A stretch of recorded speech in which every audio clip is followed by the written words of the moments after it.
I would like to say one thing, that a lot of the experiences in life which we take for granted are very educative.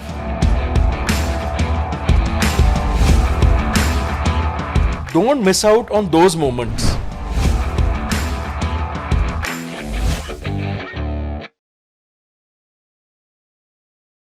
Hi, Professor Tridevesh Maini ji. I was going through your background. You have a career into international development and international relations. So let's break down your career journey and then we'll take it forward. So how did you start about how was your childhood basically? See, I always had an interest in in my 11th and 12th. I had taken liberal arts, so I always had an interest in political science. Okay. And from a very young age, I was also interested in current affairs. At that point, more, the domestic politics a little bit was, and obviously was fortunate enough to be, exposed to both national and international publications which cover all these events in detail and things like that from a relatively young age. I mean, whether you go through the publications in detail or not, but so for instance, things like Competition Success, India Today, to some extent, some of the Western publications, one would get some, one had exposure to whether, as I said, I mean, I would say one thing, that a 16 or 17 or 18-year-old today is far more aware due to social media. And some of them have much more understanding and even exposure to global affairs. But so that was one part of it, which did play an interest somewhere, The second is, because I was better in political science compared to other subjects, I did my bachelor's first in politics from Sheffield University. Then after that, I did my master's. Based out of UK. Sheffield University in UK. Yeah. And I did reasonably well. I got what is an upper second class. Obviously, the best is the first class, but I got an upper second class, and I did well in my final projects. Some of them related to, politics in India. I think one was related to the constitution. One was related to women's participation in developing countries. So I'd done reasonably well in all of them. And I think that was a different experience because, unlike a bachelor's degree over in our part of the world, over there, you're on the one hand, it's much more rigorous, your the curriculum. Yeah, it's more practical driven, I think. Yeah. So you were in these thoughts like you can study in India, or you were very sorted that I have to study from UK? Is there any well, let's put it this way. If I was to now go back into time, if I had the opportunity to study, at some of the new institutions which are coming up, it would be a very tough choice to make. Okay. Right. That point of time, because liberal arts, even today, you have to find your space. If you're a liberal arts student, it's a bit tougher than many other disciplines. Yeah. That time, 25 years ago, you can imagine, how it was. Yeah. So either you got into the best institutions. If you didn't make the cut for that, then you had limited options. So, for some reason or the other, I ended up going for my bachelor's to the UK. And though I had also, I might mention, I had also, because I'd done 2 years at Delhi University, I had done 2 years of political science honors in Khalsa College in Delhi University. I had got even admission, I had got full credits, and I'd got transfers to 2 institutions in the US also. 2 or 3 institutions actually, but for my bachelor's, then I ended up going to the UK.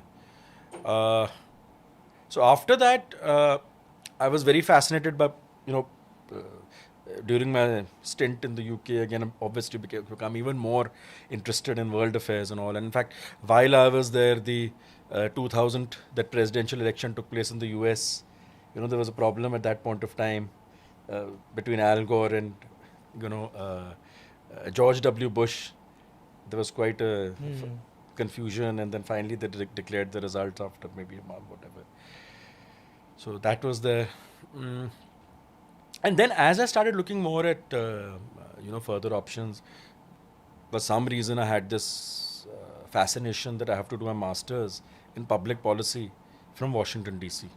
Okay. So I applied to a number of institutions, and I got into American University, Hmm. which is very unfortunately, which is in the shadows of Georgetown, George Washington, University of there's basically a consortium of universities over there. Yeah. But as far as international affairs is concerned, it is a very good university otherwise. Hmm.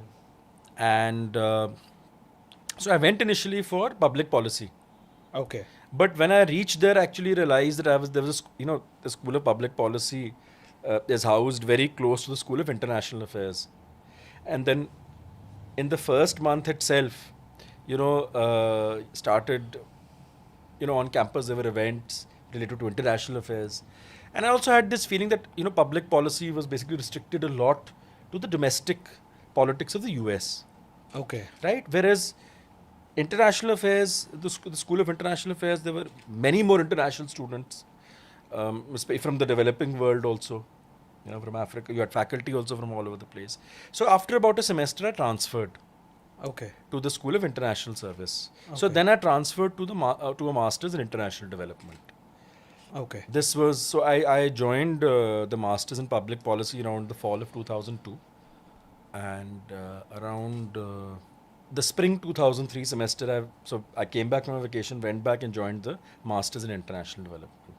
Okay. And I may add one thing. I must add that you tends to forget things very easily. As far as the choice of Washington DC is concerned, that was influenced very heavily, by my father, because he said it's the capital. If you're interested in sort of politics, public policy, there are a lot of international organizations over there. So, this is, you should sort of try and study in Washington DC itself. And I think that sort of has stood me in good stead, because a lot of over those 2 years, the sort of events, the various think tanks, whether it's Brookings and CSIS, so many of those think tanks are housed on one single road in Washington DC, and you attend those events, you hear so many people. I think, in fact, during our time, I had the opportunity at American University of hearing Mikhail Gorbachev.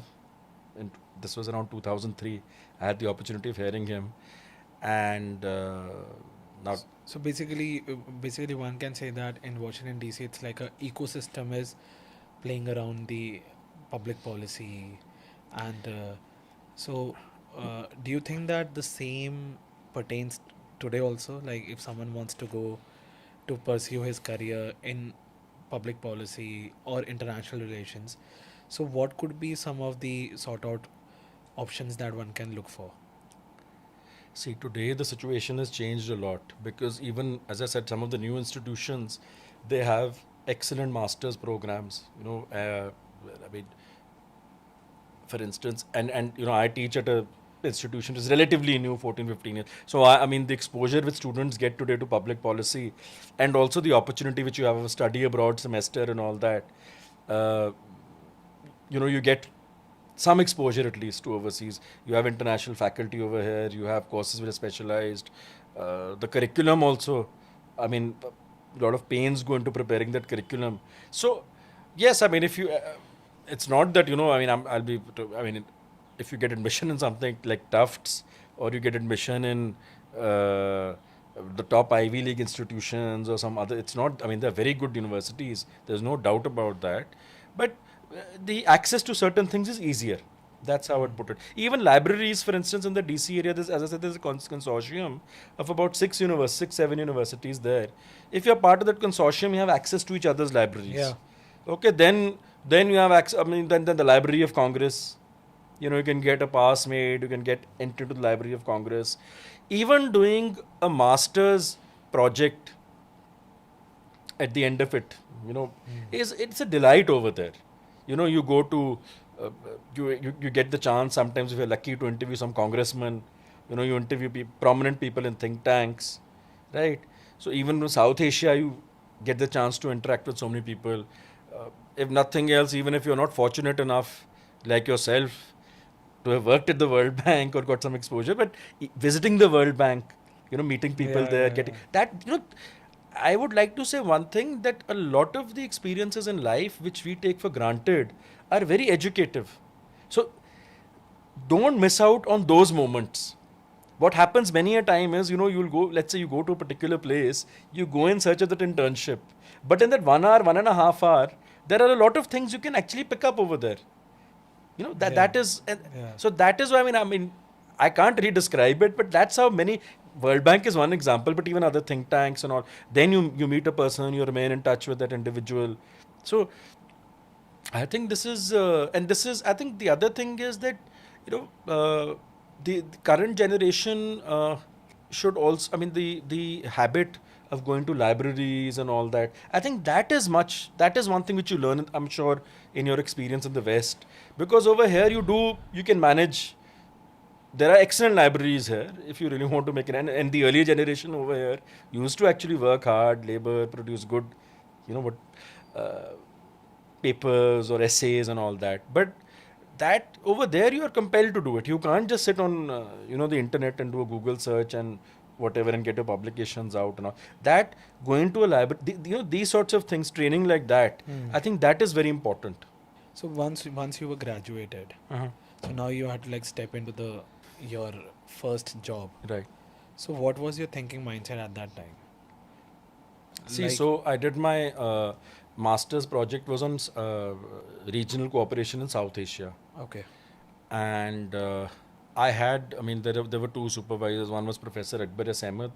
He's an international scholar of Pakistani origin who's done a lot of work he's an anthropologist. He's done a lot of work on the Pakhtuns and so on. And I had one supervisor from Africa, originally from there, Fantu Cheru.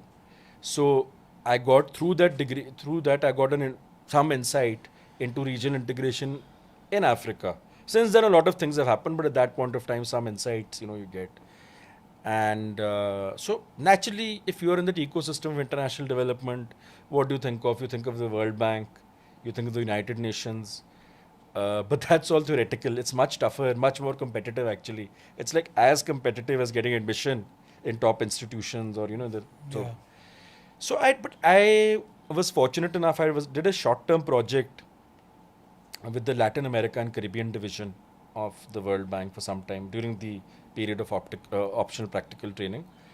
I also wrote some publications on pertaining to South Asia.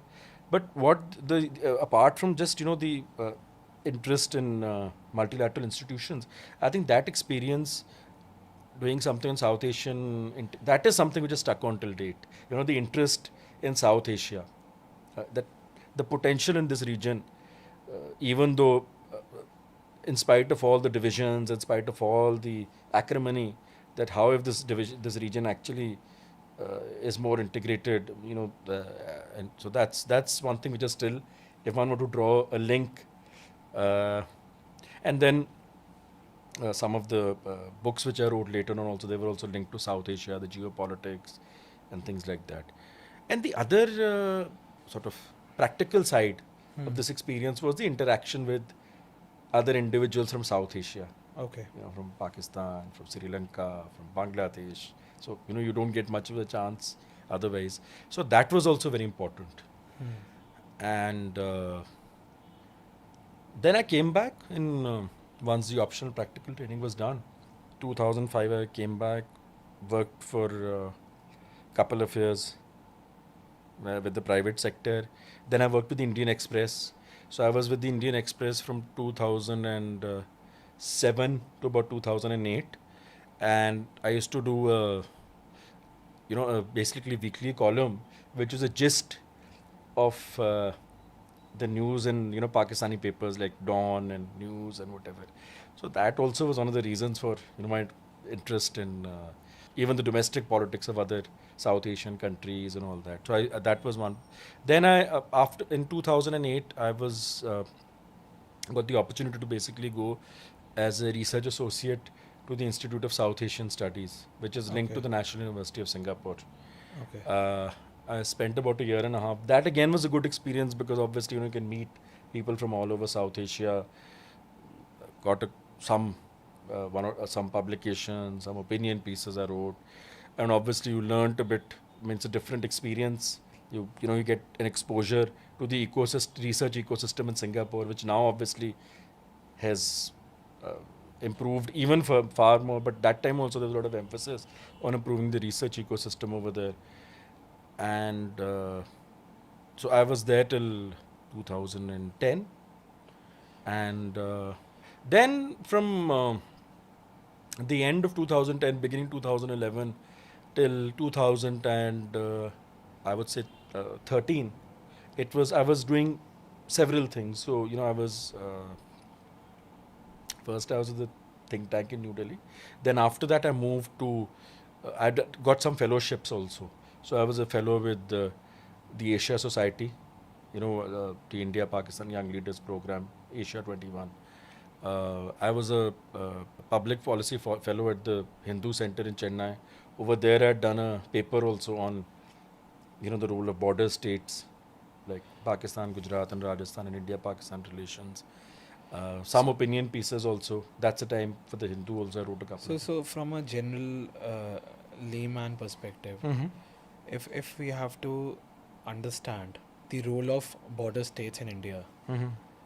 then what are your thoughts about that? See, the role of border states depends upon the dynamic of your relationship with that country. Yeah. So in the context of the Northeast, it's very different. Uh, in the context of Pakistan, it's very different. But there are specifically talking, for instance, in the context of Pakistan, as you would be seeing, there are always demands, for the trade through the Wagah-Atari border, even other trade routes. That's one thing. With the sort of opening up of the Sri Kartarpur Sahib corridor, in spite of all the acrimony, the people-to-people contact has got a fillip. And if we actually look at some of what is happening on the sidelines, which often gets ignored, so those meetings and all, they do generate some sort of goodwill, right?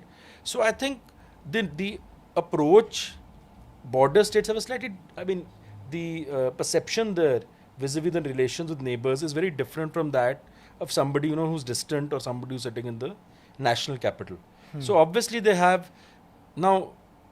The geopolitics is complex. There are complex geopolitical issues, like we know the India-Pakistan relationship. As it is, there are a lot of issues.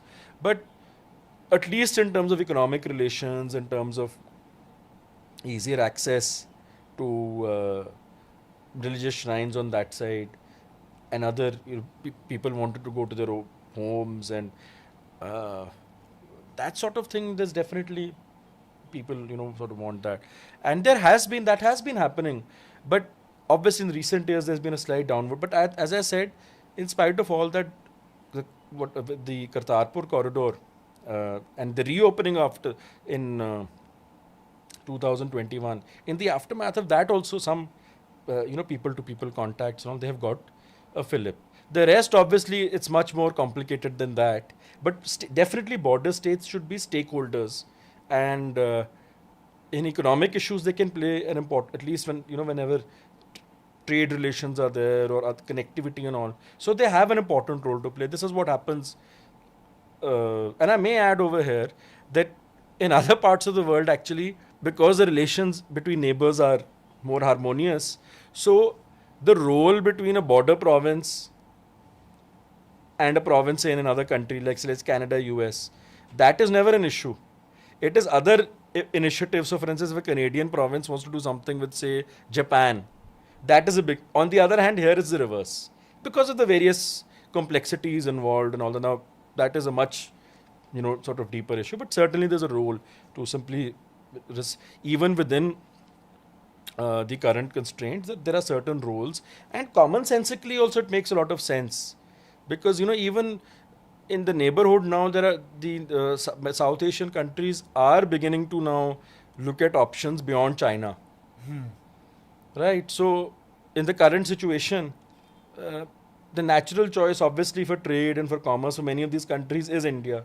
And a lot of that can happen through the land crossings, which are located in border states. So, and then certain border states, it makes even more sense in the case of, India, as you would be knowing in 2021 first and 2000, there was talk about the revival of trade through the land crossing, because obviously uh, Pakistan can get certain essential commodities from India at much cheaper prices, right? And trade is going on. We also know that indirect trade is happening through Dubai and through Singapore and all. So these countries are benefiting more. And if we bring in geoeconomics in this, like from the economic indicators perspective, how do you think that border states has a role into play? So I think essentially the same. I mean, basically, they are your gateways. See, one is a macro policy about how the relationship is, Yes. right? Second is what are the economic imperatives, right? Or what is the economic logic? Yeah. Once you've got that figured out, driven by, as I said, a lot of political issues and so on and so forth. But once you've got that figured out, then they're the natural gateway, right? Otherwise, you're doing, things are happening. I can just as I told you that you're doing things already via Dubai or via Singapore, so why not just do it through those gateways? Yeah. And then, of course, there are specific sectors, like if you look at agriculture, for instance, the farmer from Punjab and from Haryana would benefit much more if he can sell his commodities at a higher price across the border, right? So he gets another market. Then there's a talk of about, suppose, trade was to open up, getting access beyond Pakistan to Central Asia and all that. But that's one part. The other part is that even if land trade, which is unpredictable because of various reasons, the air connectivity also from border states needs to be much more, because if you look at other countries, if you look at China, if you look at so many other countries, they're focused a lot not just on the land borders but on so many other methods. So you can have, in the case of obviously our northern states, it can't be maritime, it has to be land, because but if you look at the southern states, for instance, they've often been saying, why don't you have more maritime connectivity with Southeast Asia, right? So there are other ways also. And city like Amritsar, for instance, obviously it's a holy city, and the large number of tourists go there from the rest of India, and even from other parts of the whole world. Basically, you have tourists going there. The other is that if you have greater air connectivity with Central Asia, with Iran, with all these countries, then the agricultural commodities and all don't need to go through the land routes or whatever. And even the Gulf has a lot of potential for agriculture. That is another market in the future for agricultural commodities. But for that, you need air connectivity. So the answer in today's world is that, you have to there is no escape from better connectivity. You can't also, the other thing is, you cannot stick to one thing. If land trade is not, you can't wait forever for the land trade to open up and then not focus on enhancing air connectivity. So basically, investment in infrastructure. Well, infrastructure is already there. The integrated check post already is there, for instance, at Atari. Yeah. It was set up in 2012. Yeah. But air connectivity, certainly. You can have air corridors also. Yeah. Like with Afghanistan, before the Taliban took over, the air corridors have been set up. But having an air corridor, let's say from a place like Amritsar, makes strategic sense. Yes. Right? So that strategically, is, it's in favor of absolutely, geoeconomics. absolutely. Yeah. Certainly there's a role there. Okay. So I would like to understand the concept of paradiplomacy from you in terms of when we link it to geopolitics. So what is your take on that? See, I have no take on that, but it's a reality now. This subject has been given a lot of attention in India in recent years, but in the West, the interest in this topic began about 4 decades ago. You see, first you have to look at the traditional approaches in IR. So, if you look at the realist school, the focus is often on the state, on what the state does, and within that, not just the state. When I say state, I mean the central the country and the federal governments. Now, the liberal perspective said that, it's not just governments, there are other players as well. So, to some extent, you have to look at the liberal perspective of IR, that you look at players beyond the central governments. So, then you have these are basically because, in some countries they're called states, and others are called provinces, and others they're called landers, right?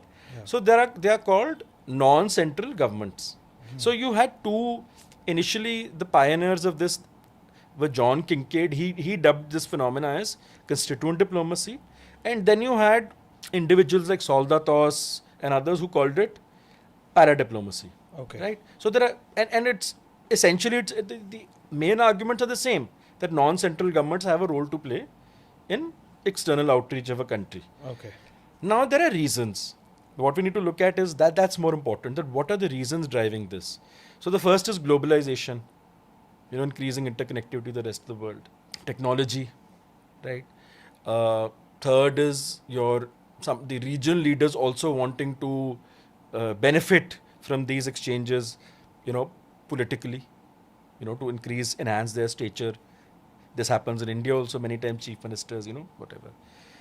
So that is the 3-4 points. Now the fascinating part is that if you look at India and compare it to other countries, the nuance which I was pointing out, that nobody in other countries, the border states or provinces reaching out to another, that is micro paradiplomacy, it's called, for instance. And it's never really a hassle.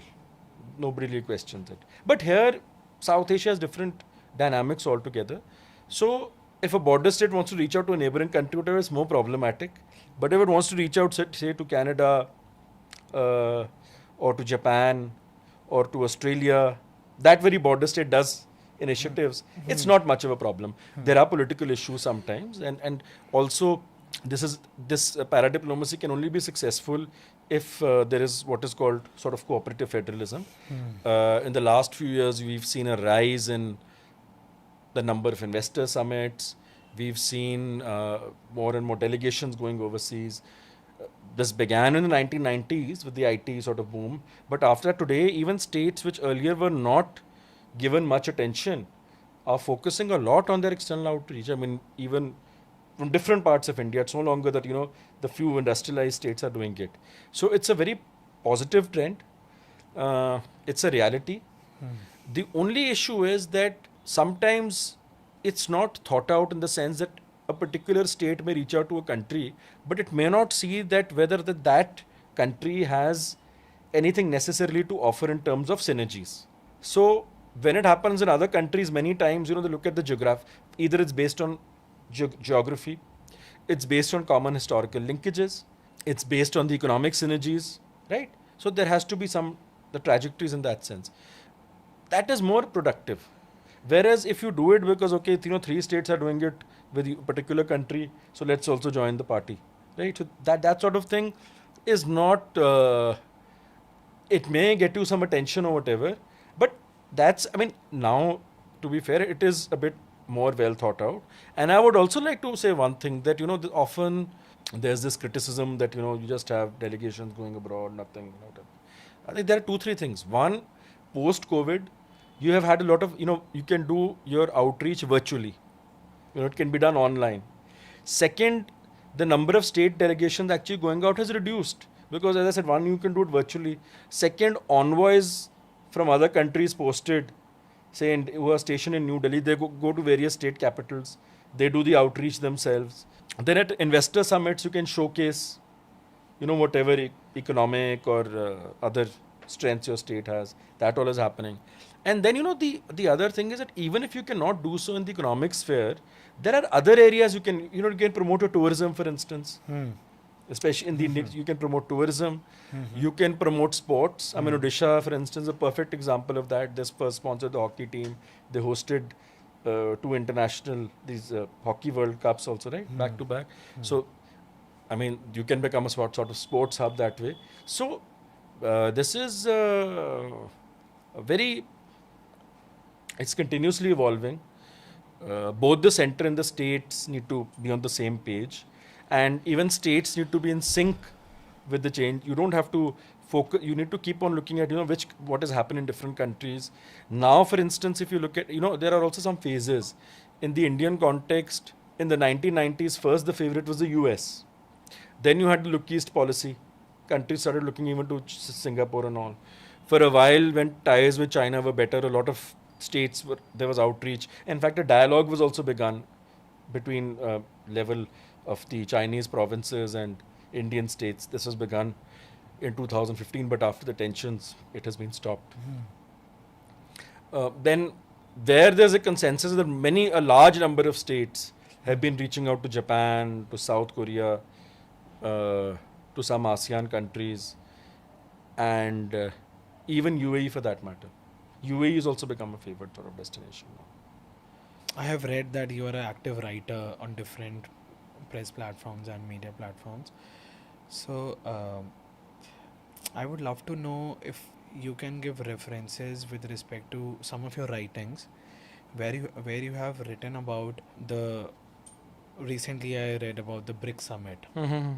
So, if you can just from some of your references, I can give the platforms where I write.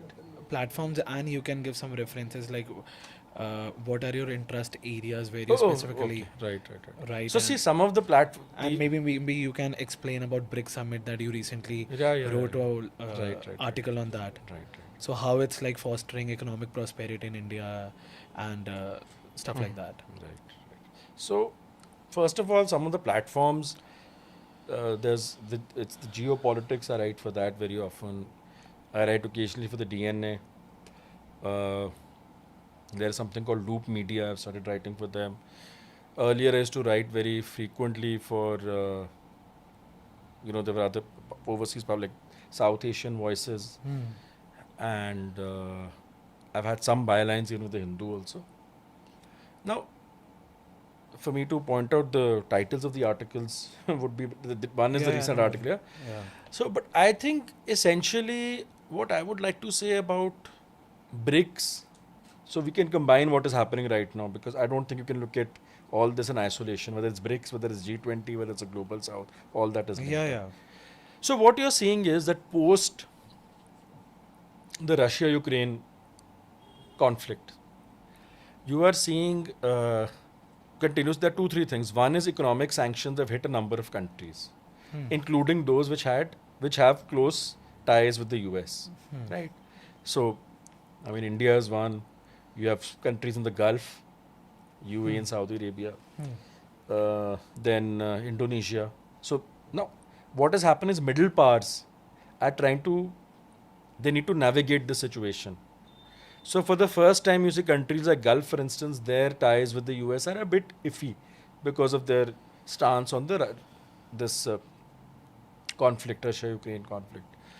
And UAE and Saudi Arabia have got entry into BRICS also recently. Iran, of course, has strained ties with the US. That's a different ballgame altogether. It's very easy to now say that, the world order is changing, or it's not that. It's just basically every country is looking out for its own interests. You are seeing the rise of China. I mean, there are no two ways about that if you look at China, US. But still the gap is quite a bit, right? And what we are also not seeing is that those who are writing obituaries of the West, they are not paying attention to the domestic problems of China itself, right? There is no two ways about the fact that, I mean, obviously China has, if you look at the economic growth, if you look at other areas, it has but in the last couple of years, they have also faced a number of domestic setbacks, which are not looked at carefully. So, what are all these middle powers saying? They want to maintain traditionally, they've had good relations with the West. They want to maintain those. I mean, there are some which have problems with China, so they can't be totally part of the other group also. And this cannot be, very reactionary. You can't just be anti-West in a reactionary sense. You have to see your own. Now, the problem is that till what extent can you balance, can you walk a tightrope?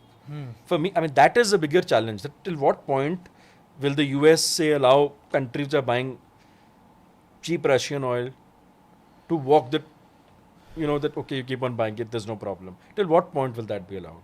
Now, I think one of the interesting points which has been made by one of the Republican presidential candidates, Vivek Ramaswamy, he talks about how the US should try to sort of drive a wedge between Russia and China by making it an offer.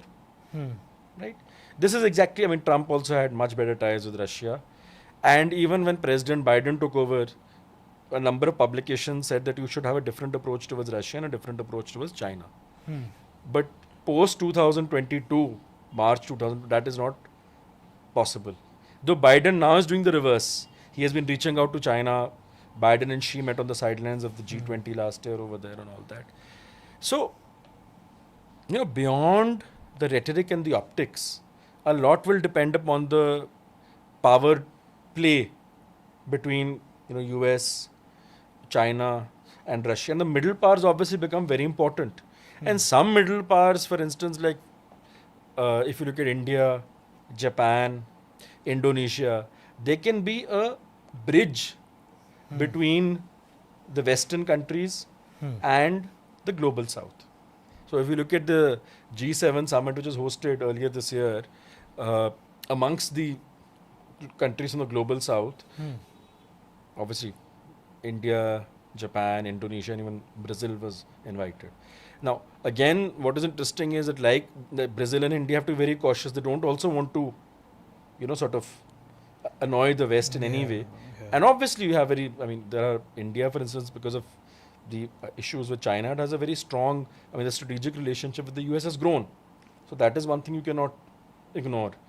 So this is much more complicated. It's actually like a maze literally which you have to navigate. Often, we get carried away by, because, one statement here or there, it's easy to pick that out and see that.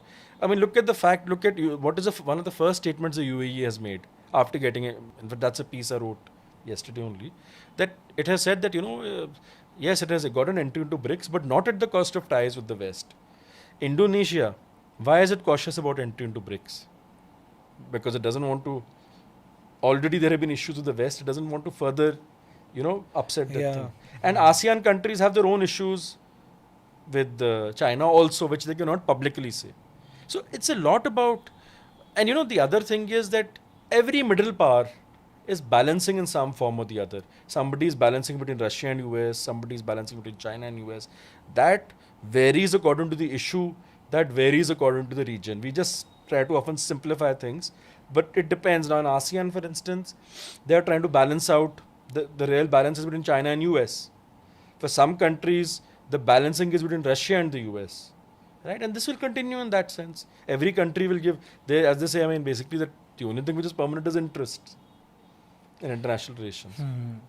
From the lens of international relations, and if I combine it with more broadly public policy, what's your take on I would say, the G20 which is happening, and how will you? This is the first question, and the other one is that how do you relate geopolitics with migration? So G20, see, essentially it is, because you see some countries have already, like for instance, Xi Jinping is iffy about coming here. That is largely to do with the tensions with India. And Xi Jinping is also, I think he's also backed out of the ASEAN summit also, which is being held in Indonesia, right? So G20, I think, is very important in terms of flagging certain issues pertaining to the global South. India has repeatedly made that point, so did Indonesia, and so is Brazil also, which is going to be the next chair, make these points about the global South. Now, but the point is that in the current world situation, what do you do? Is, like I said, anti-West, that rhetoric, how cohesive is global South? On certain issues, you may, because for instance, when the sanctions happened, you could find common ground. But can you find common ground on issues, on several issues? And many of these countries also have good ties with the West. So how much of a glue is that? That's one part. Otherwise, obviously, it's always, all these platforms, it's easy to be skeptical, but some issues which are flagged, even some very basic issues like education, health, right? Apart from, one is the issues which get more, so for instance, there's obviously sanctions and their impact on developing countries, de-dollarization, all these are issues which are getting more attention.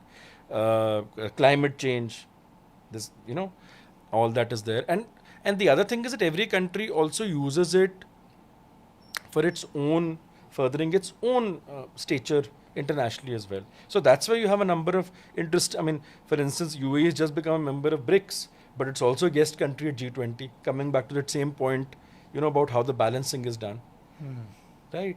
But see, beyond that, it is beyond what the statements and beyond, these some of these terms and all that.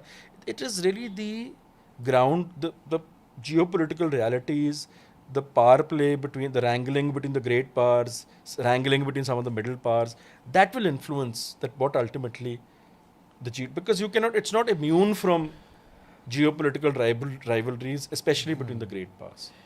While talking about migration and geopolitics, so these days there have been like major trends where in northern part of the India where the our youth is migrating to different countries for higher education. So how do you look at it first thing, and how do you link it to, say, are there any other destinations in terms of some emerging countries where the youth can look forward to? Like, what's your broader overview on this? So I think the migration of youth from northern India, not only from Punjab but now even from states like Haryana, that is to Canada, to Australia, to different parts. So I think in principle, again, it's a reality, you have to accept it. But what you need to break it down into is the quality of the migration, in the sense that what are you benefiting from that migration? I mean, simply put, are you getting the first transactional point is, are you getting more inward remittances, or is more money going out? Now, in recent years, the case has been the latter. At least, for instance, for Punjab, and if you look at the relationship with There's Canada, outward remittances. outward remittances. That's Yeah. the first thing. Okay. Then are the students going, because earlier you did have many cases in the 70s, 80s, and all, people used to go for engineering degrees. At least a small percentage used to sometimes even come back and maybe contribute in some way. After spending some years. After spending some years. Yeah. Now, how many of these individuals are going there, for STEM subjects, picking up something in artificial intelligence, and using that over here? That's something. Then which are now the unfortunate part is that a lot of countries now are looking at, because having seen that, if you look at this whole thing of migration and some of the institutions which are chosen, they are actually not really, some of the institutions in Canada or Australia sometimes, which these students go to, are not very They're well. Yeah, Career driven. career driven, and sometimes they're in Australia, for instance, a number of the institutions which they were going to, there were problems also with them. Right. That's why there was this talk about reducing. It's not that they're reducing the number of Indian students. It's because they went to these institutions, certain institutions, which. So, I think that is something which, needs to be addressed, and that's where the question of domestic politics and the economy and all also comes up. That, see, if you're migrating for something better, it's fine, but are you migrating for something better, or is it the pull factor or is the push factor? In most cases, it's the push factor. That is what needs to be, when you look at it as a problem of brain drain, right?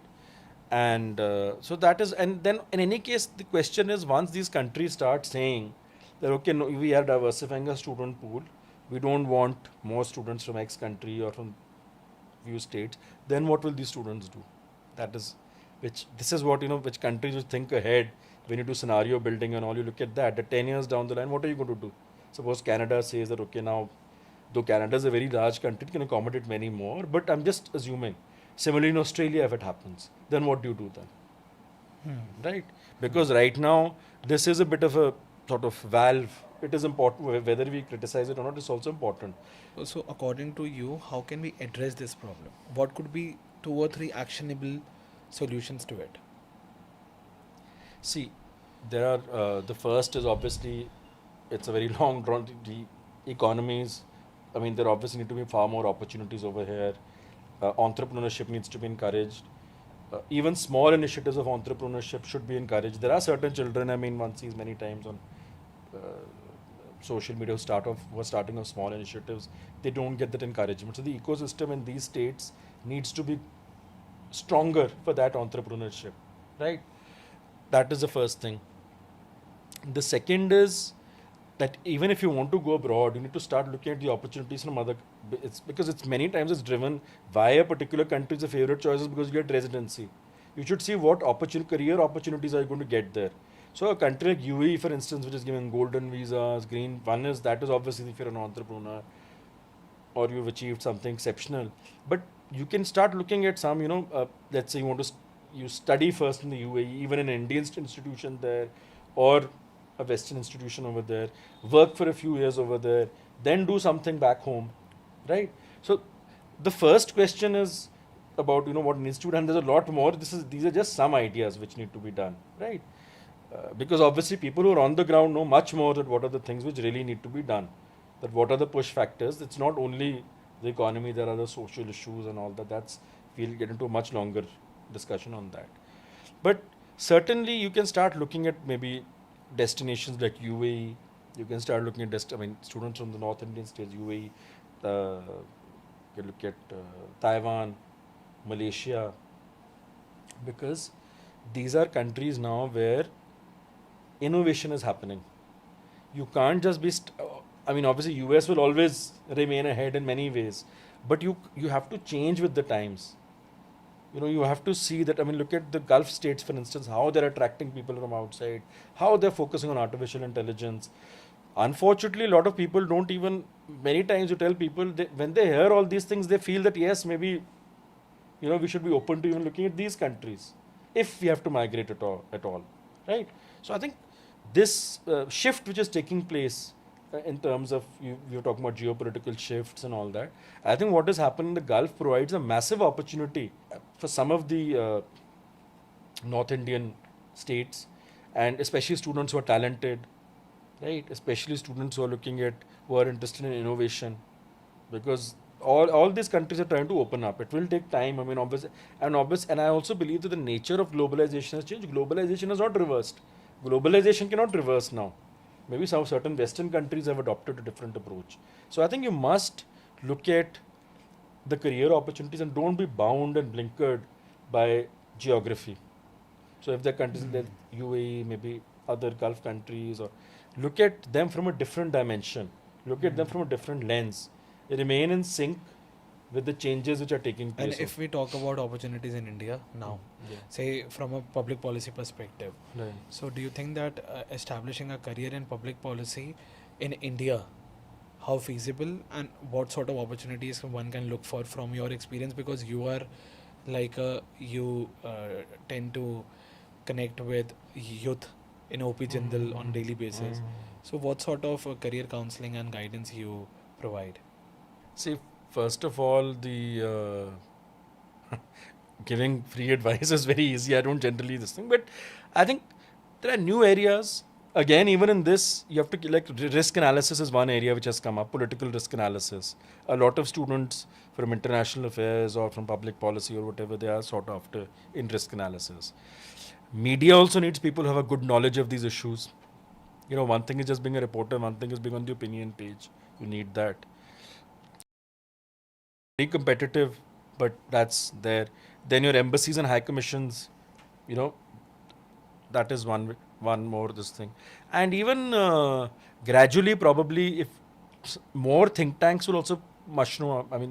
Already if you look at say between 2003 and now, there has been a growth in think tanks. So you'll see, and I don't think that policy, a career in policy, is a problem that much in a city like Delhi or Bombay, or even now in Bangalore also.